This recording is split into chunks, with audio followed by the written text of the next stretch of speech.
दोस्तों आप में से बहुत लोगों ने कमेंट किया कि ये जो फैट पर्सन को टाइप 2 डायबिटीज हो रही है, ये तो समझ आ रही है कि इसमें जो एक्स्ट्रा कार्ब्स खा रहे हैं वो स्टोर करनी पड़ रही है, पग पग पे स्टोर करनी पड़ रही है, तो इसलिए बार बार इंसुलिन ब्लड में बढ़ जा रही है और उससे इंसुलिन रेजिस्टेंस आ रही है और फिर पेनक्रियाज हाँफ जा रहा है। तो यहाँ पे तो समझ आ रही है कि मोटापा बन रहा है, फिर रेजिस्टेंस बढ़ती जा रही है साथ साथ और फिर बंदे को शुगर हो रही है। परंतु बहुत से लोग ऐसे हैं जो देखने में बिल्कुल पतले हैं, फिर भी उनको टाइप 2 डायबिटीज हो रही है। तो ऐसा क्यों है दोस्तों? बहुत जेन्युइन क्वेश्चन है आपका। तो आज के इस वीडियो में हम उसी क्वेश्चन का आंसर देंगे और आपको बताएंगे कि कैसे जो पतले दिखने में लोग भी हैं उनमें भी टाइप 2 डायबिटीज पाई जा रही है। दोस्तों देखिए, दो तरह की फैट होती है बॉडी में। अब जैसे ये मान लिया फिजिकल इनएक्टिविटी हुई, कार्ब्स खाए और फिर उनको स्टोर करना पड़ा, फिर कईयों में ये स्टोर दिखते हैं। कहाँ दिखेंगे? जहां वो फैट सबक्यूटेनियस, देखिए दो तरह की फैट होती है। एक सबक्यूटेनियस होती है, मतलब चमड़ी के नीचे होती है, पूरी बॉडी में डिस्ट्रीब्यूटेड होती है, और एक विजरल फैट होती है जो पेट में और पेट के जो मेजर ऑर्गन्स हैं, लीवर पे, पेनक्रियाज पे, अंतड़ियों पे, ठीक है, या कमर पे, वहां पे इकट्ठी होती है। इसको सेंट्रल ओबेसिटी भी हम बोलते हैं। तो वो जो विजरल फैट होती है, वो जो सबक्यूटेनियस फैट होती है उससे ज्यादा बुरी होती है। तो देखिए यहाँ पे आप देख पा रहे होंगे इस पर्सन को। तो पहले देखिए इसमें ये बहुत पतला दिख रहा है, फिर इसमें ये मोटा दिख रहा है, परंतु इसने इसके बाद फिजिकल एक्टिविटी बढ़ाई, जिम किया, वर्कआउट किया, तो इसने अपना शरीर ऐसा बना लिया। तो ये हेल्दी शरीर है। ये जो है तो इसमें विजरल फैट जमा हो रही है। नो डाउट अभी बहुत यंग है, इसको इतनी से पे ही थोड़ी शुगर हो जाएगी, परंतु अगर अपना ये लाइफस्टाइल, डाइट हैबिट्स नहीं बदलेगा, 10-20 साल बीत जाएंगे, तब इसको आगे चल के पतला होने के बावजूद भी डायबिटीज टाइप 2 हो सकती है। अब वो जान लेते हैं कि क्यों क्यों किन किन कारणों से, औरों से भी हो सकती है। क्योंकि डायबिटीज जो है तो सिर्फ इंसुलिन रेजिस्टेंस ही नहीं है, इंसुलिन की डेफिशिएंसी भी है। डेफिशिएंसी भी नहीं, डेफिशिएंसी ही है, क्योंकि insulin resistance one of the reasons है इसकी इंसुलिन की डेफिशिएंसी होने के लिए, ना कि सारी शुगरों में सिर्फ इंसुलिन रेजिस्टेंस ही कारण है। नो डाउट अब ये भी जैसे देखने में चाहे पतला लग रहा है, इंसुलिन रेजिस्टेंस इसमें भी होगी। और हो सकता है कि कई बार जो जैसे ज्यादा मोटे दिखने वाले हैं, हो सकता है इससे ज्यादा रेजिस्टेंस इंसुलिन की इसमें हो, क्योंकि इसमें विजरल फैट हो सकता है ज्यादा हो और इसमें विजरल फैट हो सकता है कम हो। नो डाउट इसमें विजरल फैट भी होगी, परंतु पॉसिबिलिटी बहुतों में ऐसी भी रहती है। फॉर एग्जांपल देखिए यही है जैसे पर्सन, अगर मान लिया इसका पेट बड़ा है और जगह से बाजू बाजू सब पतले हैं, और इसका जो है पेट मान लिया थोड़ा सा कम है और बाजू बाजू भी मोटे हैं, तो हो सकता है इसमें इंसुलिन रेजिस्टेंस ज्यादा हो, इसमें थोड़ी कम हो। तो एक फैक्टर है ये इंसुलिन रेजिस्टेंस जो है, वन ऑफ द फैक्टर्स है इंसुलिन की आगे चल के कमी होने के लिए। ठीक है, तो इन पतले लोगों में भी इंसुलिन रेजिस्टेंस हो सकती है और ज्यादा हो सकती है। और कई बार क्या होता है, देखिए पतले भी बहुत ज्यादा होते हैं, इंसुलिन रेजिस्टेंस भी नहीं होती है, परंतु फिर भी शुगर हो गई होती है टाइप 2। तो और भी बहुत सारे फैक्टर्स हैं, वो फैक्टर्स भी डिस्कस कर लेते हैं।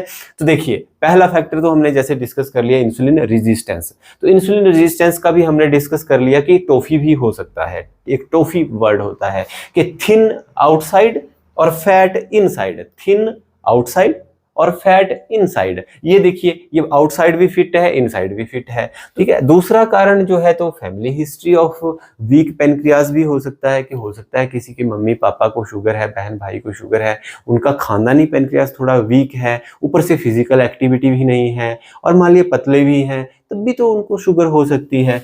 अगला कारण पेनक्रियाटाइटिस भी होता है कि पेनक्रियाज को कोई इन्फेक्शन हो गया, कोई वायरस लड़ गया। अब जैसे टॉन्सिलाइटिस हो सकता है, लीवर का इन्फेक्शन हो सकता है, कहीं भी बॉडी में इन्फेक्शन हो सकता है, वैसे पेनक्रियाज भी एक अंग है तो उसको भी इन्फेक्शन हो सकता है। और उस इन्फेक्शन की वजह से जो है तो वो फिर जो उसका फंक्शन है वो हैम्पर हो सकता है। तो उसका फंक्शन है इंसुलिन सेक्रेट करना। तो अगर इंसुलिन वो सेक्रेट नहीं करेगा तो फिर शुगर तो होना लाजमी है। ठीक है, और भी कारण हो सकते हैं। ऑटो इम्यून डिजीज अगर मान लिया किसी को है तो वो पेनक्रियाज को भी वो डैमेज कर सकती है, अपनी ही इम्यूनिटी पेनक्रियाज को डैमेज करने लग सकती है, तो वो भी कारण हो सकता है। दूसरा कारण एक जैसे पेनक्रियाज के साथ साथ लीवर होता है, इनकी डक्ट्स जो होती है तो दोनों साथ में इंटेस्टाइन में कनेक्ट होती है। तो अगर मान लिया किसी को पित्ते में में पथरी है, कोलिसिस्टाइटिस है, तो वो इन्फेक्शन जो है तो आगे को स्प्रेड हो सकता है। पथरी की वजह से कोई और जैसे इन्फेक्शन बढ़ा, वो इन्फेक्शन फिर उधर को पेनक्रियाज को जा सकता है। तो वैसे वैसे जो है तो बहुत सारे कारण हो सकते हैं जिससे जो इंसुलिन बनाने वाला जो हमारा ऑर्गन है, पेनक्रियाज है, वो डैमेज हो रहा है और वो अपना काम नहीं कर पा रहा है, मतलब इंसुलिन नहीं बना पा रहा है। और भी कारण है इसमें पेनक्रियाटोटॉक्सिक ड्रग्स, जो पेनक्रियाज को टॉक्सिक हैं। बहुत सी दवाइयां ऐसी होती हैं जो पर्टिकुलर किसी ऑर्गन के लिए टॉक्सिक होती हैं। अब जैसे पैरासीटामोल के पत्ते पे आप देखेंगे तो जरूर लिखा होता है कि ये हेपेटोटॉक्सिक है, लीवर के लिए टॉक्सिक है। वैसे बहुत सारी दवाइयां जो है तो कई किडनी के लिए थोड़ी टॉक्सिक ज्यादा होती हैं। तो वैसे ही बहुत सारी दवाइयां ऐसी हैं जो पेनक्रियाज के लिए टॉक्सिक हैं। फॉर एग्जाम्पल जैसे स्टेटिन ड्रग्स होती हैं, खून पतला करने वाली दवाइयां होती हैं, एट्रोवास्टेटिन, रोजुवास्टेटिन, जिनके साथ स्टेटिन लगा होता है लास्ट में, जो खून को पतला करने वाली होती है, वो पेनक्रियाज के लिए अच्छी नहीं होती है। जैसे टेट्रासाइक्लिन है, आजकल जैसे स्क्रब टाइफस बहुत फैला हुआ है, उसमें टेट्रासाइक्लिन देनी ही पड़ती है। अगर वो ना दे तो पेशेंट मर जाएगा स्क्रब टाइफस की वजह से। अब उसकी जान बचाने के लिए टेट्रासाइक्लिन देना बहुत जरूरी होती है। तो अब जब उसको टेट्रासाइक्लिन दी तो 1000 लाख में से एक पर्सन को हो सकता है पेनक्रियाटोटॉक्सिक को प्रूव हो जाए और उसके पेनक्रियाज का नाश कर दे। पर चलो कोई बात नहीं, बाकी लोग तो बच गए, है ना। तो जैसे बाकी लोग बच गए और उसको भी चलो शुगर ही हुई, जान तो उसकी भी बची। तो वैसी वैसी कुछ एक दवाइयां जो है तो उनको ऐसे नेगेटिवली नहीं सोचना चाहिए कि भाई हाँ जी अब ये दवाइयां जो है तो क्यों देते हैं डॉक्टर लोग। कई बार उसमें पेशेंट का बेनिफिट देखना होता है लॉन्ग टर्म। अब जान बच जाए, शुगर हो जाए तो कम से कम वो तो फायदे का ही सौदा है। और जरूरी थोड़ी है सबको शुगर होनी है, जरूरी थोड़ी सब जितने टेट्रासाइक्लिन खाएंगे सबको शुगर होनी है। तो 1000 में एक आधा, लाख में एक आधा हो सकता है, ठीक है। तो वैसा है। कई बार जैसे थायाजाइड्स खाते हैं, हाइड्रोक्लोरोथायाजाइड, या जो भी पेशाब बढ़ा के बीपी को डाउन करने वाली दवाइयां होती हैं, उनसे भी पेनक्रियाटाइटिस हो जाता है। अल्कोहल लेते हो तब भी पेनक्रियास जो बीमार हो सकता है। और जो है हो सकता है पहले वेट बंदे का ठीक था, फिर उसमें कीटोसिस हुआ, शुगर की वजह से ही हुआ चाहे, फिर उसका वेट एकदम से सडनली डाउन हुआ, फिर आप लोगों ने ऐसा सोचा कि ये तो पतला है, इसको भी क्यों शुगर हो गई है। तो हो सकता है उसका वेट जो है कीटोसिस की वजह से फिर डाउन हुआ हो। तो वैसे भी सिनेरियो बन सकते हैं। अगला कारण स्ट्रेस भी हो सकता है कि बंदा देखने में पतला भी है और फैट भी कोई बड़ी ज्यादा नहीं है, पेनक्रियाज भी, फैमिली हिस्ट्री भी कुछ नहीं है कि किसी को फैमिली में शुगर थी, परंतु हो सकता है उसकी लाइफ में स्ट्रेस बहुत ही ज़्यादा है, या स्ट्रेस तो सबकी लाइफ में होती है, या बहुत ही ज़्यादा उसकी स्ट्रेस लेने की आदत बन गई हुई है, वो अपनी स्ट्रेस को प्रॉपर्ली मैनेज नहीं कर पाता है। तो फिर बार बार वो उसका पेनक्रियास जो है वो टॉर्चर होता है। तो उससे भी पतला होने के बावजूद जो है बंदे को शुगर हो सकती है। अगला कारण ये भी होता है बहुतों में कि बहुत से लोग जो हैं वो क्या न खाएं पे बहुत ज्यादा ध्यान देते हैं, क्या खाएं पे बहुत कम ध्यान देते हैं। कई लोग गलत परहेज में ही बहुत पतले हो गए होते हैं। अब बात करते हैं इसके सॉल्यूशन की। बात करें अगर प्रिवेंशन की, कि इस बीमारी को होने से पहले ही, अगर आप मान लीजिए पतले हैं चाहे मोटे हैं, होने से पहले ही कैसे प्रिवेंट कर लिया जाए, तो ऐसे हालात होने का इंतजार ना करें कि हाँ जी हम तो इस हालत में हैं तो हमें तो शुगर हो ही नहीं सकती, जब हम इस हालत में होंगे तब हो सकती है, हो जाए, ठीक है। तो वैसा सोच नहीं रखना है। अपनी जो विजरल फैट है, चाहे सबक्यूटेनियस फैट है, और दोनों है चाहे, इनको सबको बर्न करना शुरू करना है, अपने फिजिकल एक्टिविटी बढ़ानी है। अब देखिए इस बंदे ने कैसे ट्रांसफॉर्म किया अपने आप को। इसमें 25% फैट थी, इसने 8% फैट छोड़ी और इसने अपना मस्कुलेचर बढ़ा लिया। इसने जो शुगर फैट को बर्न करने के जो पावर हाउसेस हैं वो ज़्यादा स्ट्रांग बना लिए। तो ऐसे आपने प्रिवेंशन के लिए इसको अपने आप को कन्वर्ट करने की कोशिश करनी है अपने को। और जैसे फैट देखिए फैट चाहे सबक्यूटेनियस है चाहे विजरल है तो दोनों ही बुरी, नो डाउट विजरल जो है तो ज़्यादा बुरी है, परंतु उसको कलेक्ट होने ही मत दीजिए। आपको पता चल रहा है कि फैट कलेक्ट हो रही है तो आप अपने कार्ब्स या फैट अपने खाने डाइट में कम कर लीजिए और उसको बर्न करना शुरू कर दीजिए। जब आप ये चीज़ें कन्वर्ट कर लोगे तो आपको शुगर होगी नहीं, आप बिल्कुल प्रिवेंट कर लेंगे। और रही बात अगर मान लिया जैसे आपने यहाँ से यहाँ को भी कन्वर्ट कर लिया, फिर भी बहुतों को जो है तो शुगर हो गई होती है, तो अब इनमें से जितने बहुत सारे फैक्टर्स हैं जिनको हम कुछ नहीं कर सकते, अब फैमिली हिस्ट्री थोड़ी हम लोग बदल सकते हैं, तो उसको एक्सेप्ट कर लीजिए, ठीक है। अब हम पैनक्रियाटाइटिस जो पहले हो चुका होगा, उसकी वजह से पैनक्रियास डैमेज हो चुका होगा, तो उसमें थोड़ी कुछ कर सकते हैं। तो अब जो हो चुका है, पैनक्रियास हील हो गया, अब हील होने के बाद कईयों को जो है तो रिवर्स हो जाती है, डायबिटीज रहती ही नहीं है। जिस दौरान इन्फेक्शन हुआ रहता है उस दौरान ही शुगर हुई रहती है, और तो बाहर से इंसुलिन लगानी पड़ जाती है, तो फिर बाद में इंसुलिन बंद हो जाती है। जैसे वो इन्फेक्शन हील हुआ, पैनक्रियास ठीक हो गया, वो अपना काम करने लग जाता है, और उसको बंदे को सालों साल पूरी जिंदगी शुगर नहीं भी होती है। तो वो तो फिर अगर हालात ऐसे बन गए होंगे कि वायरसेस ने पैनक्रियास को पूरा ही डैमेज कर दिया होगा, तो आप फिर अब उसमें हम फिर कुछ कोई नहीं कर सकता कुछ भी। तो अगर बाहर से इंसुलिन लगाने की जरूरत पड़ती है तो इस केस में बाहर से लगा लो।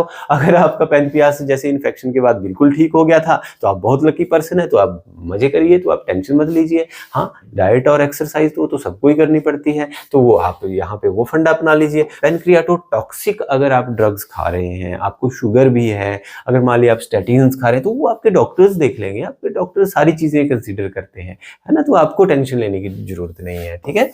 कीटो एसिडोसिस की वजह से जिसकी बॉडी पतली हो रखी होगी, तो उनको भी वही है, अपनी डाइट जैसे डाइट प्रॉपर फॉलो करें और अपना जो भी है जैसे शुगर को कंट्रोल करें, तो इसकी वजह से भी जो वेट लॉस हुआ रहेगा वो ठीक हो जाएगा। रही बात स्ट्रेस की, स्ट्रेस मैनेजमेंट के लिए हमने ऑलरेडी 2-3 वीडियोस बना रखे हैं, वैसे वैसे आप स्ट्रेस को मैनेज कर लीजिए। थोड़ा स्पिरिचुअलिटी फॉलो करिए, ज्यादा चक्कर में लफड़े में मत पड़िए। इतना बड़ा ब्रह्मांड, भगवान जी का यूनिवर्स कितना बड़ा, उसमें इतनी छोटी हमारी पृथ्वी, इतनी छोटी में हमारा देश, उस इतने छोटे देश में हमारी अपनी कोई स्टेट जहां से हम लोग बिलोंग करते हैं, उसमें इतना छोटा हमारा जिला, इतना छोटा हमारा घर, इतने छोटे घर में हम लोग इतने छोटे से, थोड़ा सा ऐसी सोच रखिए कि इतने बड़े ब्रह्मांड में हमारी क्या औकात है। हम लोग कई बार बहुत पर्सनल हो जाते हैं, बहुत दिल पे चीजों को ले लेते हैं, तो फालतू में काहे कोई चीजें लेनी, बड़ी चीज देखो, ब्रह्मांड देखो कैसे चल रहा है, क्या क्या हो रहा है दुनिया में, है ना। तो इसलिए ऐसे ऐसे करके अपनी स्ट्रेस को मैनेज करो, फालतू के चक्करों में ना पड़ो। अगर पड़े भी हुए हैं तो जैसे जैसे चल रहे हैं चलने दो। अब बहुत सी चीजें ऐसी होती है जो अपने हाथ में नहीं होती है,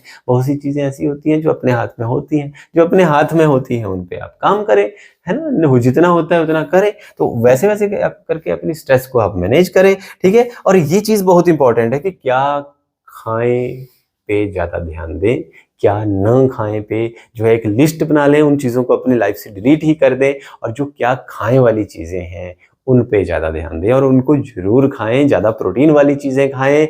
अब जैसे बात करते हैं कि क्या क्या खाएं, अब जैसे कोई भी शुगर का पेशेंट है, कोई भी कारण हो, तो उनमें ये तो प्रोटीन वाली चीज़ें तो खा ही सकता है पेशेंट ज़्यादा, वाइटामिन वाला, मिनरल्स वाला, जैसे हमने वो प्रॉपर वो वीडियो बनाया हुआ है, इसको प्रॉपरली आप वॉच करिए, देखिए उसको, चाहे लंबा है कोई बात नहीं, उसमें आपको सारी चीजें क्लियर हो जाएंगी कि आप खाने में कैसे कैसे क्या क्या खाएं जो आपको फायदा बहुत ज्यादा दे, नुकसान मिनिमम दे। अब मान लिया बहुत सी चीजें ऐसी भी होती हैं जिनमें सारी वाइटामिन मिनरल्स से वो रिच होती है, परंतु साथ में शुगर्स भी होती हैं, तो थोड़ा सा उसको खा लें। और रसगुल्ले वसगुल्ले जो भी है, मिठाइयाँ बेकरी आइटम्स ये वो, इनको छोड़ दें, इनको डिलीट कर दें अपनी लाइफ से, फिर उन पर ध्यान ही ना दें। कई लोग इसी स्ट्रेस में भी रहते हैं कि हम लोग ये चीज नहीं खा सकते, हम लोग ये नहीं खा सकते, हमारा कुछ ऐसा इलाज हो जाए कि हम ये चीजें खा पाएं, तो वो गलत इलाज होगा। नो डाउट, अगर कोई इलाज ऐसा हम लोग कर देते हैं, ऐसी दवाई लगा देते हैं कि आप अगर मान लिया रसगुल्ले 2 भी खा लें पर फिर भी आपकी शुगर ना बढ़े, तो वो गलत इलाज होगा, वो उससे लॉन्ग टर्म में आपको फायदा नहीं होगा।